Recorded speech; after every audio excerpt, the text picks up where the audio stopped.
We're back on the Modular podcast. We're here in London. Very excited to talk to Saasha Celestial-One, co-founder of Olio, food sharing app, but not only food sharing. Correct. They have 8 million users worldwide. You raised 43 million euros in you said Series B? That was Series B, about 4 years ago. About 4 years ago. So this is a serious platform and spreading. It's in 60 countries, as I understand. So super excited to talk to you. And I just want to pick your brain about how you started and the initial problem you were trying to solve. And maybe could you take us back to the early days and tell us how it all got started? Absolutely. Thanks for having me. So 10 years ago today, basically, I was sat with my best friend, Tessa, and we had met in business school 20 years ago, and we'd always tossed around the idea of starting a business together. We're both sort of nutcases about the environment.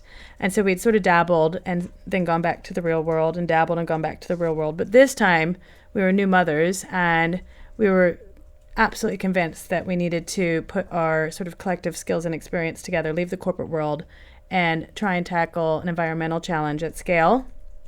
So we sort of went out looking for a problem to solve, and while we were sort of doing our management consultant approach to looking at the whole world, looking for a problem to solve, it landed in our laps. And Tessa, my co-founder, was moving house, and she had some non-perishable food she'd assumed that she would pack. But the people who were helping her said, you can't pack any food, you have to throw it away, which she was not going to do. She's a farmer's daughter. To cut a long story short, she tried to give it away, like on the streets to someone random. It didn't work, and she ended up smuggling the food in her packing box anyway. And that was really the light bulb moment where we realized, obviously, there was someone nearby who would have loved to have that food. Why can't we use mobile technology? Sharing economy was booming to connect supply, surplus food with demand. But it was really when we then did a quick Google search and realized that 40% of all the food that we produce is never eaten. And that food loss accounts for 10% of global carbon emissions. So it's really tragic for the environment. And of course, you've got the twin evil of nearly 1 billion people going to bed hungry every night. So we had massive problem, massive market inefficiency, over $1 trillion worth of food going to waste. And our idea was really simple, just to build an app that could connect supply, surplus food with demand. And yeah, we launched in the App Store in July 2015, so almost exactly 10 years ago. And the way that we sort of got the flywheel going really was sort of really, really basic. It was definitely the definition of doing things that don't scale. So in the sort of 2 or 3 months leading up to when we launched, we chose one small neighborhood because we knew we needed to get to network density. Like we had to have enough people who would be willing to, because food is perishable, because it is low value. We have to facilitate that collection and that exchange of that liquidity of the marketplace at the hyperlocal level. So we have to have a dense enough users. You're not going to travel across town for a slice of pizza. I mean, you might if it's really good pizza, but maybe not if it's your neighbor who's giving away their slice of pizza from their home. You might walk around the corner, or maybe walk 5 or 10 minutes, or tie it into a trip to pick up your kid from school or something like that.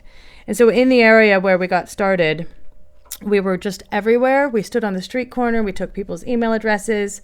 We hand-delivered 10,000 letters, letting people know that they could come to our website to pre-register. We joined every Facebook group. I belong to hundreds and hundreds of Facebook groups now, sort of all around the world. You can't really use that strategy. So we did all of these like lo-fi manual ways of just getting people to sign up and pre-register. That gave us our initial base. And what we hadn't planned on, but which is now 100% core to how we've scaled now from over the last 10 years, is that we had people step forward to say, I absolutely love what you're doing. I want to live in a world where food doesn't go to waste and it's eaten instead. How can I help?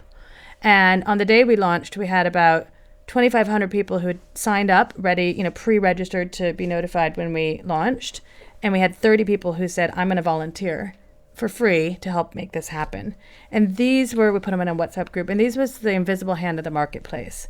So when someone in that group, in that area in North London, gave something away and no one requested it, after a little while, we asked a volunteer to go pick it up innocently, obviously without disclosing that they were a volunteer. And that we finessed basically the liquidity in the beginning. And we also then basically built in, as we got more users, we automatically asked every single user, do you want to help become a volunteer? And consistently, 2% approximately of people who sign up have gone on to become, of active users have gone on to become a volunteer. And we've got about 200,000 volunteers right now. Half of them sort of out there really spreading the word about Olio. I could go on and on about this. And the other half collecting surplus food. So one is demand and one is supply. And both of those in tandem have enabled us to scale very, very cost effectively. Yeah, that's amazing. So these volunteers, some of them are kind of like couriers helping to share the food? So in the beginning, the volunteers just sort of helped to match supply and demand so that if someone came on and took the risk of saying, you know what, I'm going to, share half a birthday cake left over from my son's birthday party, it's a very vulnerable thing to do. It's a bit unusual, even though humans have been sharing for a long time, using an app to share food with a stranger. So, to help make sure that those early adopters had a positive experience and didn't abandon the app, if we needed, which was not all the time at all, but if we needed, we would, match a volunteer. Now it's very different. Now we have two types of volunteers. Ambassadors.